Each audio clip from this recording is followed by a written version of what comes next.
So welcome everybody.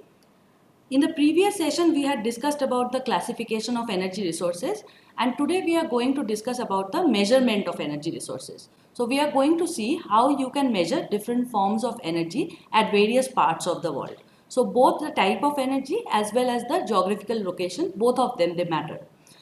Before I go into the part of measurement of energy resources, let me start with the following question. What is the quantity of different types of energy that you use during an usual day?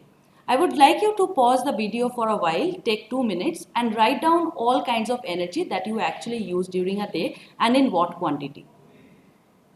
If you have written them down, probably your answer looks like this. So you have used X kilowatt hour of electricity, Y liter of petrol for your mobility to drive the car, and probably Z kg of LPG for the purpose of cooking.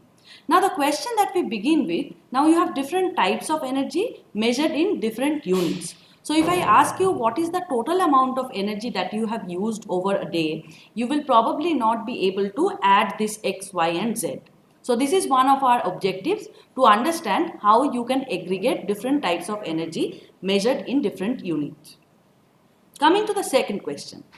An average American consumes 1 gallon of petrol for automobile service per day, whereas an average Indian consumes 0.05 liter. And let me ask you the question, who do you think consumes more and how much? So from your general knowledge, probably you will be able to say that okay, the average American is actually consuming more petrol as compared to the Indian.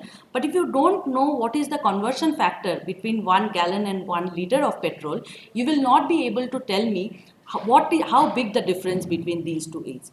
So in this session, towards the end of this session, once we discuss about the measurement of energy resources, you should be able to understand and you should be able to answer these two questions. So that is the objective of this particular session. So comparability is important. As I have already mentioned that these are the examples of different types of fuel being measured in different units at different parts of the world. So if you look here, we have tons of coal. This is measured in tons. You have barrels of oil, or in some other places it's measured at liter of oil. You have cubic meter of natural gas, or you often say kg of natural gas, and electricity is measured in terms of kilowatt hour. So we are going to see how one unit can be converted to the other unit to come up with the measure of aggregation. Basically, when you talk about energy, energy can be measured using two different types of units. One is called a scientific unit and the other is called a commercial unit. Now let us begin with the concept of scientific unit. The scientific unit, when we talk about this, each scientific unit actually has a very specific scientific definition. So what are the different scientific units that we use to measure energy? They are as follows: calorie, BTU, which is British Thermal Unit, joule and kilowatt hour.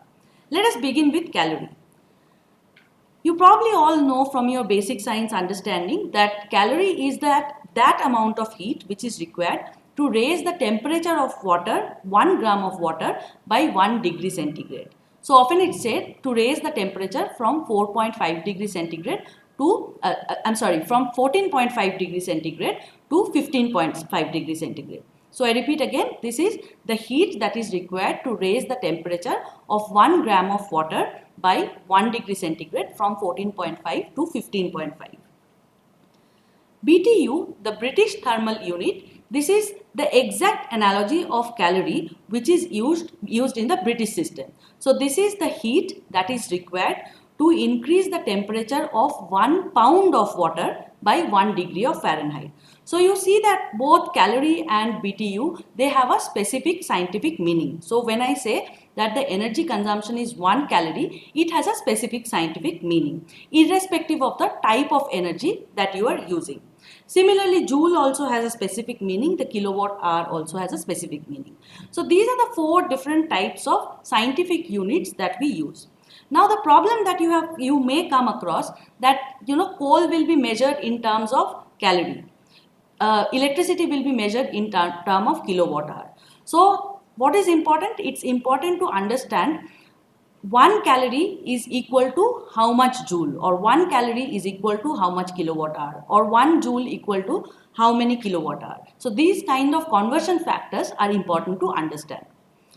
So this is a chart that tells you the basic conversions. This you can keep with you, and this is very helpful to do any kind of calculation when you are kind of doing a comparison between the different types of energy or at different parts of the world.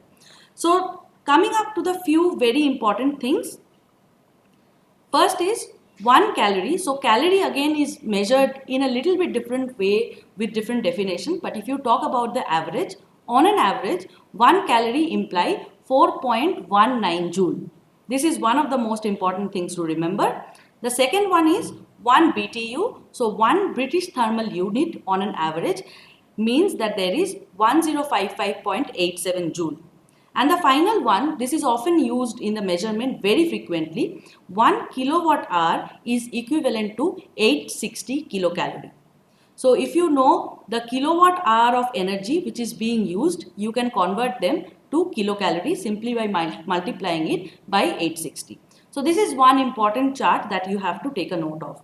If you want to know more about the scientific units, you can visit this website. This website is from American Physical Society, and this gives you a lot of information about the measurement of energy. Next we come to the commercial units of measurement. Here we actually don't talk about the heat content of the energy, but essentially what we talk about is the amount of fuel that we are buying or we are selling, and that is why this is called a commercial unit. So when you are buying or selling a fuel, it is a commercial unit that is taken care of.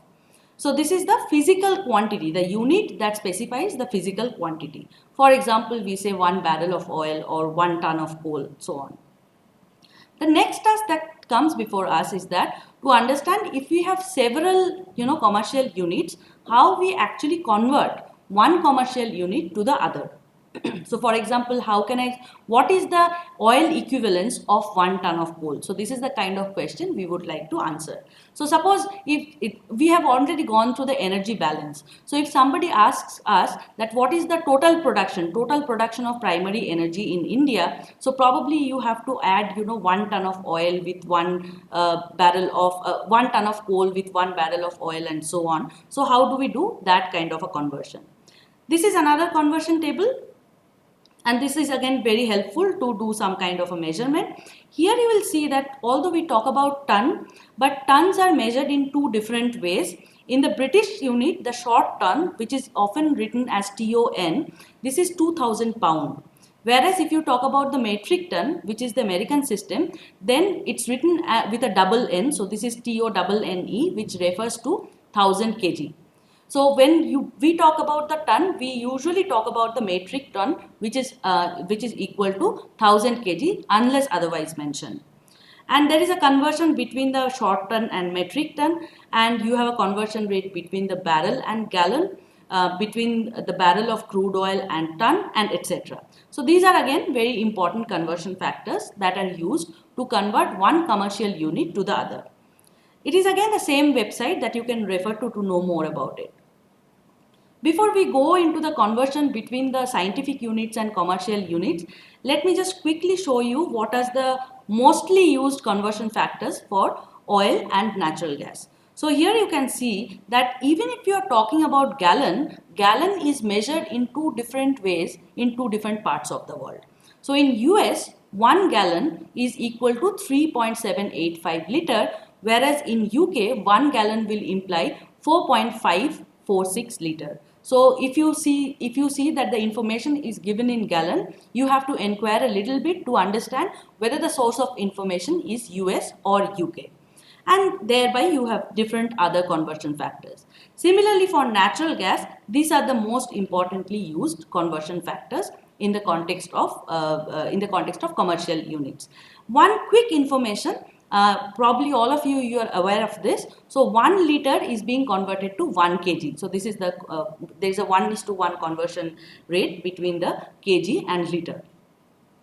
Coming back to the commercial units and scientific units, let us now have a quick look at how the scientific units can be converted to commercial units. What are the rates of conversion for different fuel?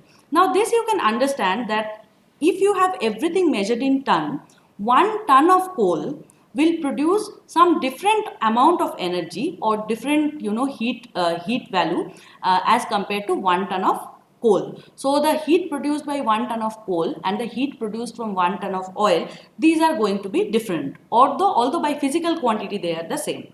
So let us have a quick look at what are the conversion factors. So this goes on fuel wise. So this is different for different fuel. If you take the semi-anthracite coal, then the heat content of semi-anthracite coal is 7,000 kilocalorie per kg.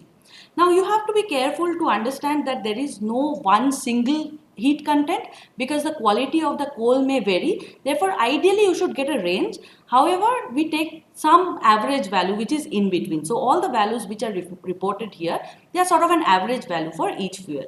The second one is the coking coal. For coking coal, the heat content is little less than the semi-anthracite coal, which is 6,000 kilocalorie per kg. Similarly, you can get the heat content of other fuel as well. If you look at petrol, the heat content of petrol per ton of petrol is 1.1 multiplied by 10 to the power 7 kilocalorie, and for LPG it's more or less the same because both of them they are sort of byproducts of oil. So this is 1.2 multiplied by 10 to the power 7 kilocalorie per ton. And the conversion rate of electricity we have already discussed. This is approximately 860 kilocalorie per kilowatt hour. So these stars are put here because see, petrol is not one particular form of fuel. So it has a mixture of several different compounds, and therefore depending on how the mixture has been created, this heat content may vary. But this is again, as I said, for any back of the envelope calculation, you can use these values. Coming to the last part of conversion, which is again very important, that we often use an unit which is called the tons of oil equivalent or TOE. Now what is the tons of oil equivalent? Here our objective is to convert all the fuel in the same commercial unit, and this is one of the very important commercial units that is used. If you again go back to your energy balance table, in many of the countries you will see that figures are given in terms of tons of oil equivalent. In fact, when we were going through the energy balance table for India, we saw that it was all the energy they were measured in terms of oil tons of oil equivalent. So what is the tons of oil equivalent? Suppose X ton of coal releases energy which is equivalent to the energy released by 1 ton of coal, 1 ton of oil.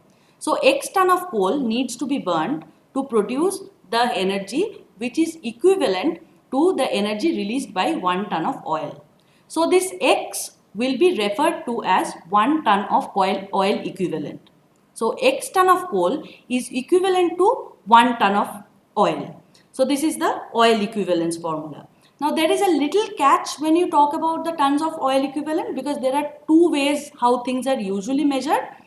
One is the OECD or IEA, International Energy Agency literature. There we will find that the conversion rate is as follows. So there they are taking 1 ton of oil equivalent is equal to 1 multiplied by 10 to the power 10 calorie. However, if you look at any other literature, there is a little difference in that. There 1 ton is considered to be 1.07 multiplied by 10 to the power 10 calorie. So if you look at it in terms of energy produced, in the first case 1 ton of oil equivalent is actually 41.868 gigajoule of energy, whereas in the other cases 1 ton of oil equivalent is equivalent to 44.769 gigajoule of energy. So there is a little bit of difference of the magnitude of almost you can see 3 gigajoule if you are talking about 1 ton of oil equivalent. So again, when you are doing measurement or when you are doing some empirical work, be a little bit careful what is the source of your data. So these are the small things that you have to keep in mind if you are doing some kind of empirical research. Depending on that, you have to convert. And in most of the cases, if you look at the reports or at the data sets, they usually mention what the conversion factors are. So keep your eyes open to understand what are the exact conversion factors that are being used.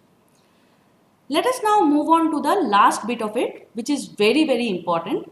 And what we are doing here, we are trying to understand that how many pounds of CO2 is being emitted if you burn a particular form of fuel.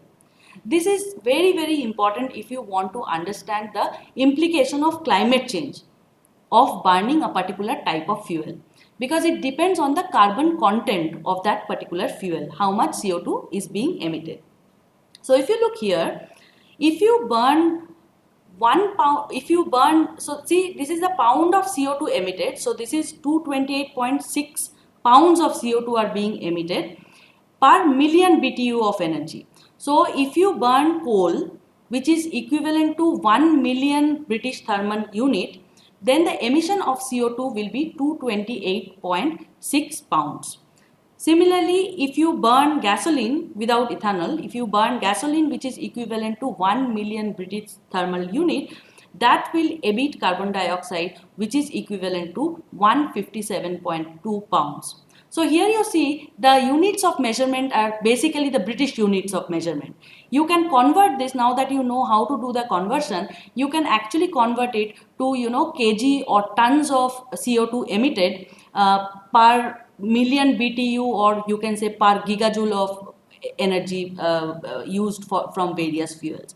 So this is one of the very important informations that we often use when we try to understand what is the emission from the fuel use in a particular country. So you take these emission factors, you calculate what is the total amount of energy being used, therefore what is the total amount of CO2 is being produced. So we are going to stop here, and I hope now you are in a position to answer properly what is the total energy use, what is your total energy use on a particular day, or now you can also tell us what is the exact difference between 1 barrel of petrol and 0.05 liter of petrol. In the next session, we are going to come back with some exercise and practical examples where we will discuss this in further details.